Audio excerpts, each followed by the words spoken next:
Assalamualaikum warahmatullahi wabarakatuh. Apa kabar para sahabat? Alhamdulillah saya bisa menjumpai lagi para sahabat melalui upload video ini.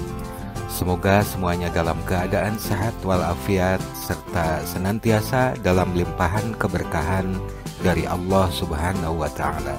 Amin ya rabbal alamin.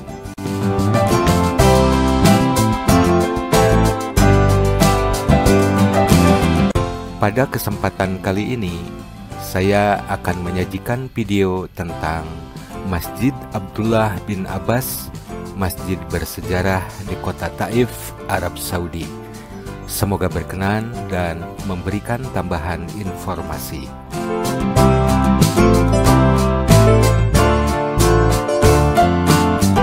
Selamat menyaksikan videonya dan jangan lupa untuk subscribe, share, like, dan komen video ini serta klik tombol loncengnya agar dapat mengikuti video-video berikutnya.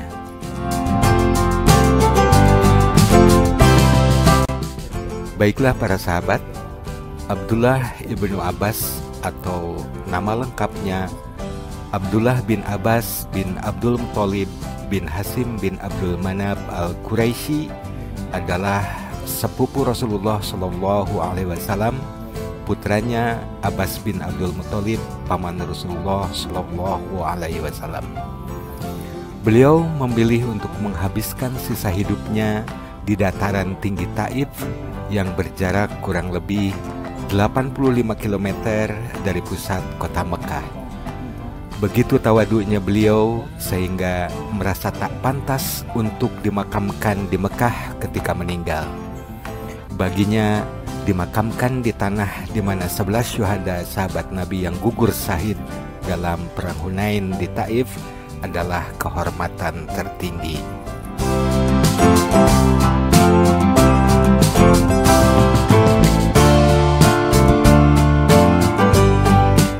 Abdullah bin Abbas terkenal sebagai sahabat Nabi yang berpengetahuan luas dan menjadi penurun Bani Abbasiyah. Beliau meninggal pada tahun 78 Hijriah saat berusia 81 tahun. Sebagai salah satu kerabat dan sahabat kesayangan Nabi Muhammad SAW, Ibnu Abbas semasa hidupnya banyak menghabiskan waktu bersama Rasulullah Shallallahu Alaihi Wasallam. Suatu ketika bahkan ia pernah didekap oleh Nabi Muhammad Shallallahu Alaihi Wasallam seraya Nabi berdoa, "Ya Allah, ajarkanlah kepadanya hikmah," katanya. Hikmah tersebut maksudnya adalah pemahaman terhadap kitab suci Al-Quran. Sebagai sahabat dekat Rasulullah Shallallahu Alaihi Wasallam, Ibnu Abbas selalu mengiringi Rasulullah kemanapun beliau pergi. Ia menyiapkan air wudhu untuk Nabi Muhammad SAW, ikut salat berjamaah dengannya, hingga mengikuti majelis-majelis ilmunya. Dari kedekatan inilah maka Ibnu Abbas banyak meneladani sifat Rasulullah SAW. Ketika Nabi Muhammad SAW wafat, saat itu Ibnu Abbas baru menginjak usia sekitar 15 atau 16 tahun.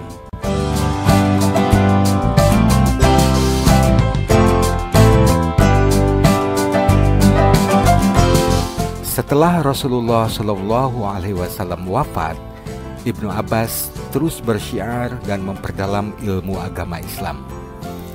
Kebersamaannya dengan Rasulullah Shallallahu Alaihi Wasallam di masa kecilnya telah membuat Ibnu Abbas memiliki karakter yang cerdas, bijaksana, lembut, dan mampu menyelesaikan perselisihan. Karena kedewasaan dan kedalaman pengetahuannya itulah Ibnu Abbas mendapat julukan pemuda yang matang. Pendapatnya bahkan kerap dilibatkan dalam memecahkan persoalan-persoalan penting negara. Ibnu Abbas juga pernah menjabat sebagai gubernur Basrah ketika masa kekhalifahan Ali Karamallahu Wajhah.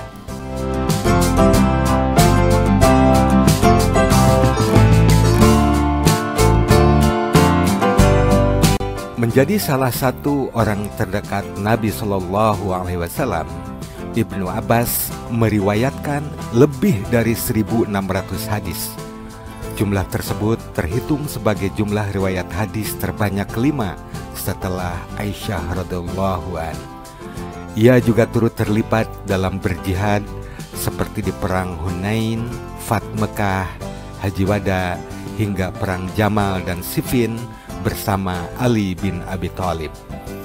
Semasa hidupnya, Ibnu Abbas dikenal dalam jalur periwayatan hadis. Ia juga dikenal dengan banyak julukan, antara lain Hibrul Ummah atau pemimpin umat, Faqihul Ashar, orang yang paling pandai memahami agama di masanya, Imam Tafsir atau ahli tafsir, Al-Bahr atau lautan karena luasnya ilmu, dan banyak julukan lainnya.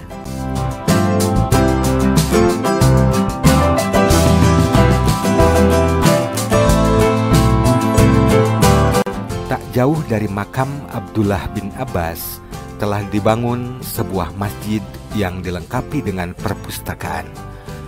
Masjid ini dibangun pada tahun 592 Hijriah, dilengkapi dengan berbagai fasilitas, termasuk tempat syalat wanita yang terpisah. Adapun makam Ibnu Abbas terletak di dekat tempat sholat wanita dengan pagar tinggi di sekeliling makam. Di samping makam Ibnu Abbas, ada makam seorang tokoh besar juga yang bernama Imam Muhammad bin Al-Hanafiyah bin Ali ibnu Abi Thalib. Beliau adalah putra sahabat Ali dari istri selain Fatimah.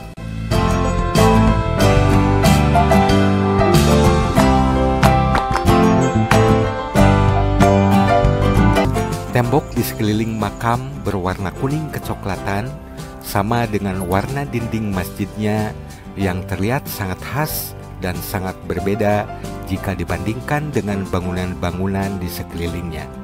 Alhamdulillah, saya bersama rombongan dapat berziarah dan mengunjungi masjid ini pada musim haji tahun 1443 Hijriah atau tahun 2022, tepatnya pada hari Rabu tanggal 20 Juli tahun 2022. Alhamdulillah, di musim haji tahun 2022, masjid ini banyak didatangi jamaah haji, terlihat dari bis-bis yang memenuhi tempat parkir dan para jamaah yang membludak di sekitar makam dan masjid.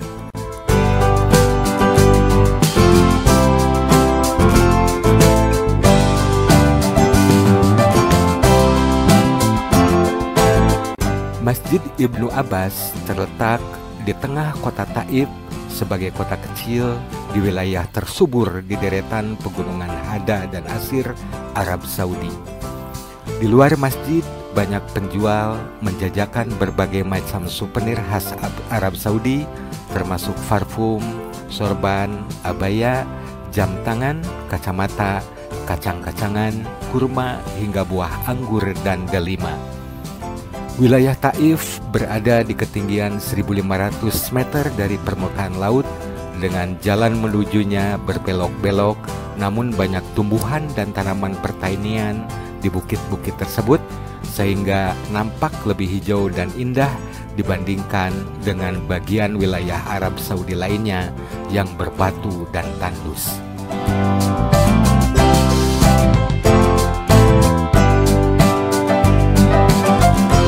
Alhamdulillah, bagi saya pribadi, dengan berkesempatan untuk berkunjung ke masjid dan makam Ibnu Abbas ini, selain kami bisa mendalami makna historisnya dengan mengenal seorang tokoh besar dalam sejarah Islam, juga bisa melaksanakan ibadah sholat di masjid yang bersejarah tersebut.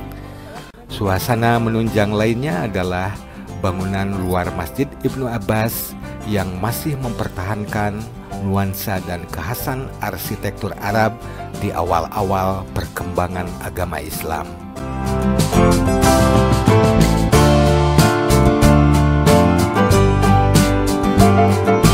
Nah, itulah para sahabat, ulasan singkat tentang Masjid Abdullah bin Abbas, masjid bersejarah di kota Taif, Arab Saudi.